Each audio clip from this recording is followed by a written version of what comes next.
ഇത് മാസ് മോട്ടോഴ്സിൽ നിന്നാണ്. നമ്മുടെ ഹീറോൻ്റെ പാഷൻ പ്രോ ആണ് വണ്ടി. എൻജിൻ സൗണ്ടായിട്ട് നമ്മൾ എൻജിൻ വർക്കിന് വേണ്ടിയിട്ട് അഴിച്ചിട്ടുണ്ട്. അപ്പോൾ ഞാൻ അതിൻ്റെ ഡീറ്റെയിൽ ആയിട്ടുള്ള കംപ്ലയിൻസിൻ്റെ ഡീറ്റെയിൽസ് ഒന്ന് കാണിച്ചു തരാം കേട്ടോ. നമ്മുടെ വണ്ടി അഴിച്ചേക്കണതിൻ്റെ ഒരു ഇതാണ്. അപ്പോൾ അതിനകത്ത് നിലവിൽ സംഭവിച്ചത് ആ മെയിനായിട്ട് കംപ്ലയിൻറ്റ് വന്നേക്കണ ഐറ്റം എന്ന് പറഞ്ഞാൽ ഈ ക്രാങ്ക് ഷാഫ്റ്റാണ്. ക്രാങ്ക് ഷാഫ്റ്റിൻ്റെ ബെയറിങ് പോയതാണ് മെയിനായിട്ടുള്ളൊരു കംപ്ലയിൻറ്റ്.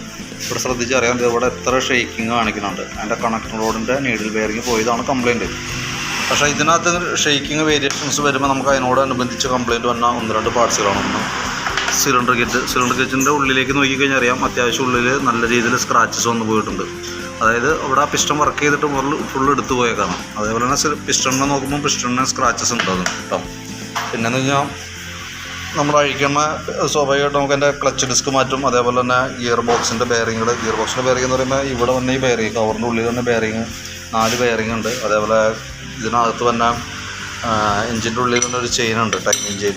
അത് അതിനോടനുബന്ധിച്ച് തന്നെ ഓയിൽ സീലുകൾ പാക്കിങ് നമ്മൾ ചെയ്യുമ്പോൾ നമുക്ക് ഫുള്ളായിട്ട് ചെയ്യേണ്ടി വരും. എൻജിൻ്റെ ഉള്ളിൽ തന്നെ ഒരു ചെയിനാണത്, ടൈമിങ് ചെയിൻ.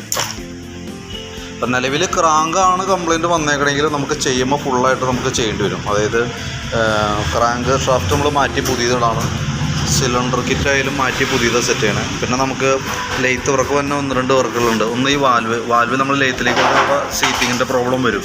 അപ്പോൾ ഈ വാൽവ് മാറ്റി സീറ്റ് ചെയ്ത് അത് ലെയ്ത്തിൽ തന്നെ വർക്കാണ്, അത് നമുക്ക് റെഡിയാക്കി എടുക്കണം. പിന്നെ ഈ ക്യാം ഷാഫ്റ്റിൻ്റെ ഈ ബെയറിങ് നമ്മൾ ചെക്ക് ചെയ്യാനായിട്ട് വിടും. കംപ്ലൈൻറ്റ് ആണെന്നുണ്ടെങ്കിൽ നമുക്കത് ഒരല്പം പ്ലേ ഉണ്ട്. അപ്പോൾ അത് നോക്കിയിട്ട് അത് പറ്റില്ല എന്നുണ്ടെങ്കിൽ നമുക്കത് മാറ്റി റെഡിയാക്കാം. ഇതിനകത്ത് മെയിനായിട്ട് ഈ കംപ്ലയിൻറ്റ് വരാനുള്ള മെയിൻ കാരണം എന്ന് വെച്ചാൽ കറക്റ്റ് സമയത്ത് എഞ്ചിൻ ഓയിൽ മാറണമെന്നില്ല എന്നുള്ളതാണ്. പറയാൻ കാരണം ഈ ക്ലച്ച് കവറിൽ ഇത് ഓയിൽ വന്ന് കിടക്കുന്ന ടാങ്കിൻ്റെ ഭാഗമാണത്, ഓയിൽ വന്ന് കിടക്കുന്ന ക്ലച്ച് കവറാണത് കേട്ടോ.